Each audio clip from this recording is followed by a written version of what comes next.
Aqui no Além da Notícia nós continuamos falando sobre a reforma do sistema político e também falando de outros assuntos, porque agora continuaremos conversando com o Padre Geraldo Martins, assessor político da CNBB. Padre Geraldo, eu gostei de ouvir aqui tantas coisas, a participação da CNBB na democracia e redemocratização do Brasil, ela foi importantíssima, isso qualquer cidadão consciente sabe. Mas também esta participação permanente da CNBB na vida pública do país, também imagino que todo e qualquer cidadão consciente tem conhecimento de que tem feito um bem enorme. Eu gostaria agora de continuar conversando com o senhor o seguinte: a CNBB acabou de se manifestar sobre a redução da maioridade penal, sobre aquela resolução do Conselho Nacional de Justiça.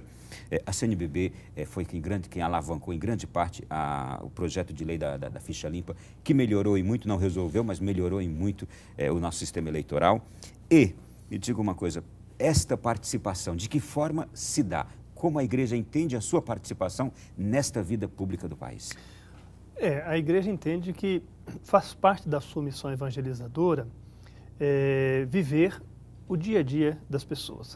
Nós estamos vivendo os 50 anos do Concílio Vaticano II e nós temos a Constituição do Concílio que vai dizer assim, que as alegrias, as esperanças, as dores e o sofrimento do povo são também da igreja. Então, quer dizer, uma igreja que não assume as dores, os sofrimentos, as alegrias do seu povo, ela não está sendo fiel a Jesus Cristo, seu fundador. E, portanto, quando a igreja ela entra nessa militância, ela o faz de maneira suprapartidária, sempre, né?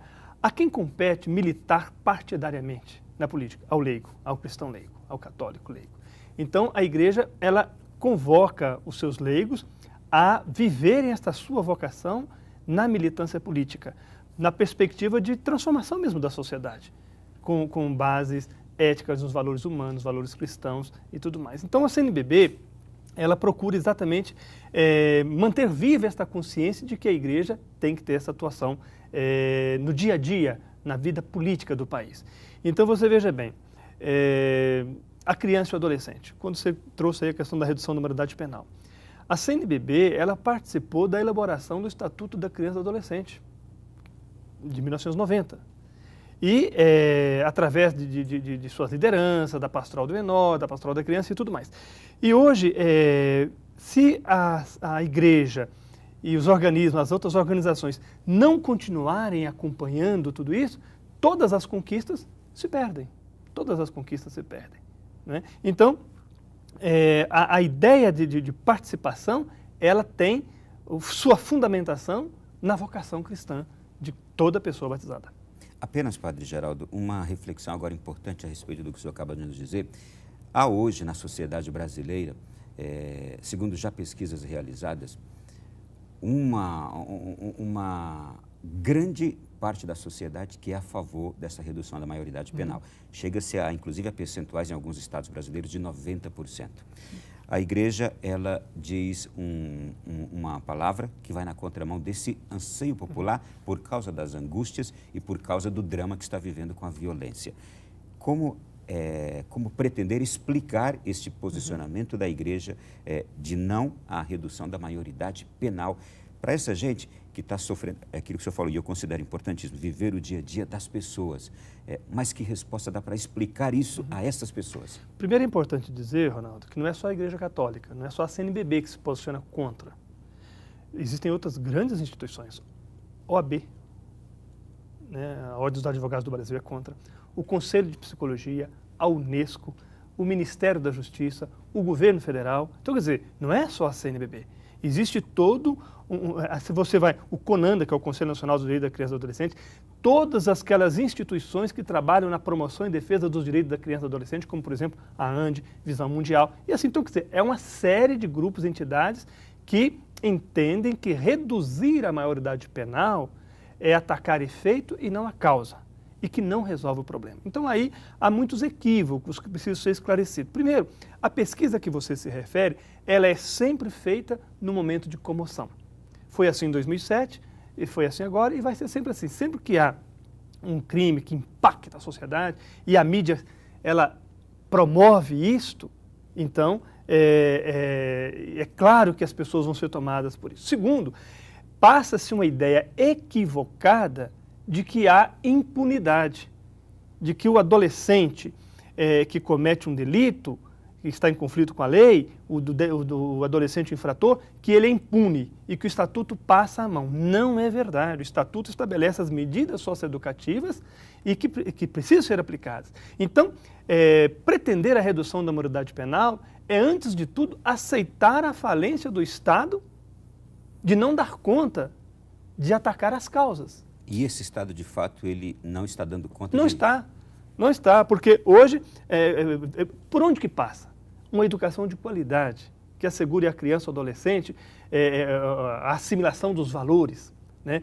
É facilitar o acesso ao lazer, né? À saúde. Quer dizer, é assegurar políticas públicas que promovam a cidadania. E isso o Estado não está fazendo em vários pontos. Então, esse é o primeiro ponto. Segundo, é equivocado também atribuir ao adolescente como se ele fosse o grande responsável pela violência do país. Ora, pesquisas mostram que muitos propõem a redução da maioridade penal para crimes hediondos, assassinatos, homicídios, etc. Veja bem, uma pesquisa da Fundação Casa de São Paulo, que é a que abriga o maior número de adolescentes, e esse aqui é outra coisa importante, viu? O Estatuto da Criança e do Adolescente aboliu a palavra menor, para não relembrar o Código Antigo.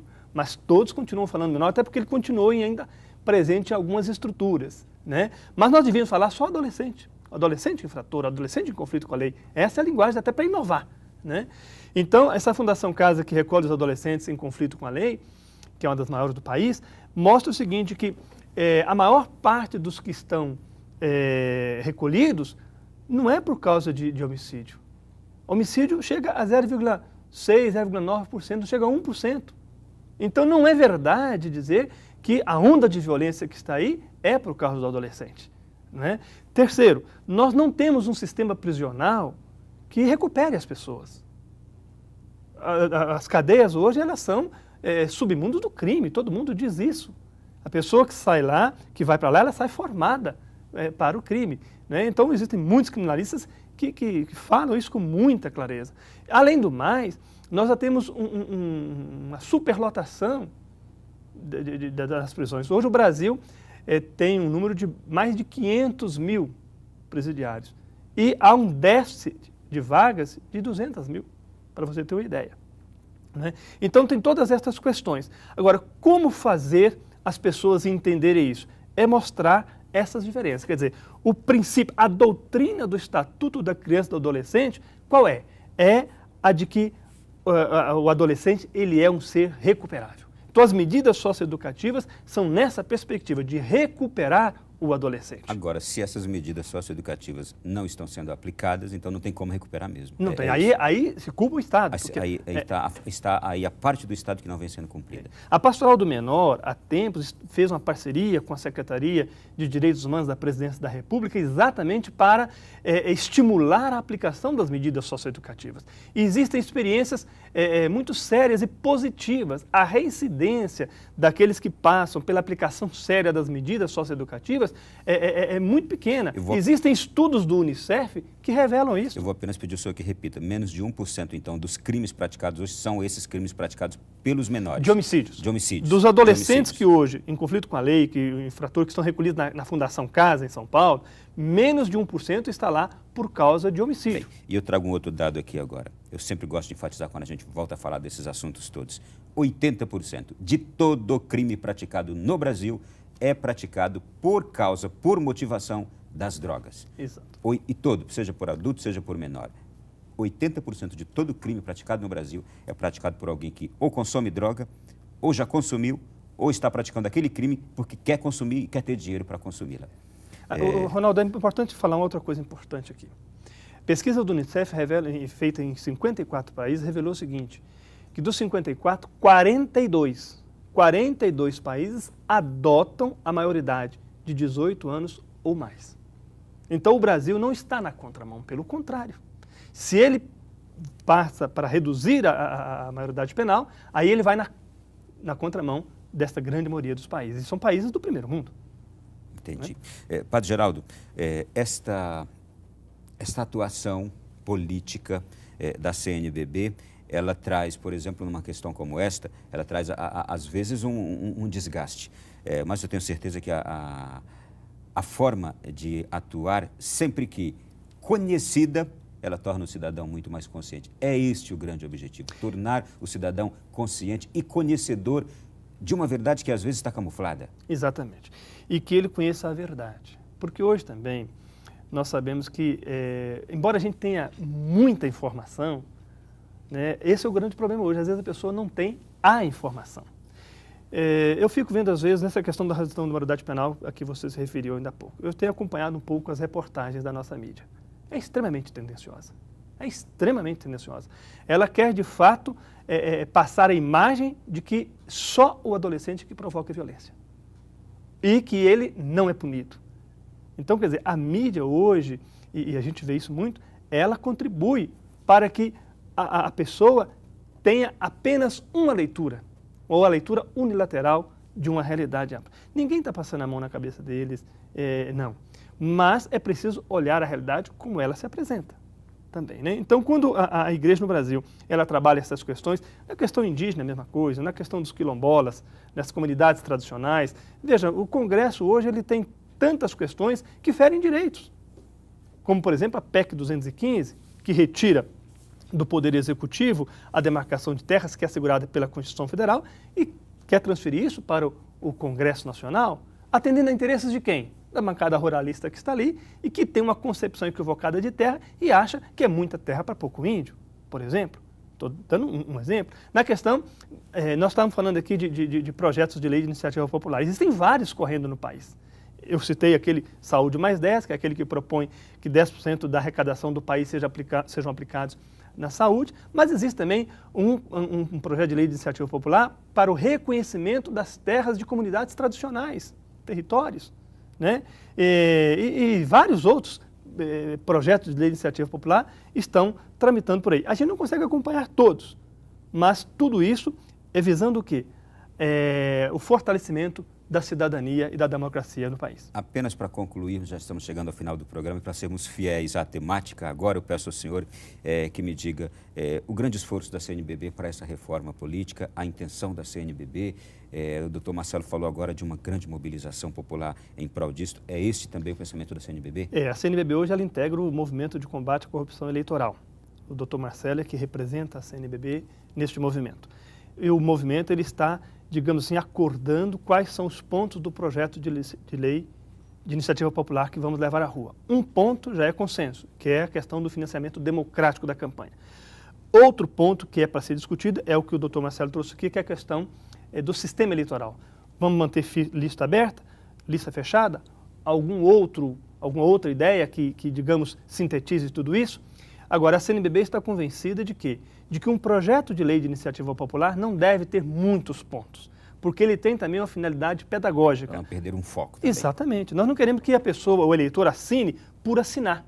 É preciso que ele saiba o que está assinando e as consequências que virão a partir dessa sua assinatura. A assinatura dele terá mais peso porque ele entendeu. Claro, claro. Ele é chamado, ele tem que ser o protagonista. Então, esta é a ideia. Agora, a CNBB tem consciência também de que esta reforma pontual assim não é propriamente a reforma política.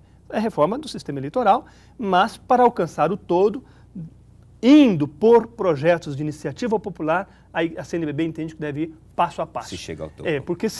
Por quê? Porque, na verdade, o Congresso não está cumprindo a função dele, porque isso é função do Congresso. É aquilo que o senhor disse, é uma reforma agora possível, até chegarmos à ideal. Há uns que entendem até que para uma reforma ampla do sistema político, precisaria de uma constituinte exclusiva para isso também. Esse é outro debate que está posto também na sociedade. Quero agradecê-lo muito pela participação aqui, foi muito interessante toda a nossa conversa, fiquei contentíssimo e sei também que o nosso povo brasileiro ficou. Obrigado, Padre Geraldo. Eu que agradeço, parabenizo a vocês e acho que temas dessa relevância devem vir sempre. Aliás, só para terminar, a CNBB, na última Assembleia, aprovou um texto simples, pequeno, sobre igreja e eleições. Eu acho que vale a pena o telespectador conhecer também. Vamos voltar a falar. Próximo programa, então, Vamos ver. Muito obrigado a você que esteve conosco com conteúdo exclusivo sobre essa temática que você encontra em nossa página na internet, alemdanoticia.net. Acesse e conheça. Grande abraço a todos, boa noite, bom sono, fique com Deus e até a próxima quinta-feira.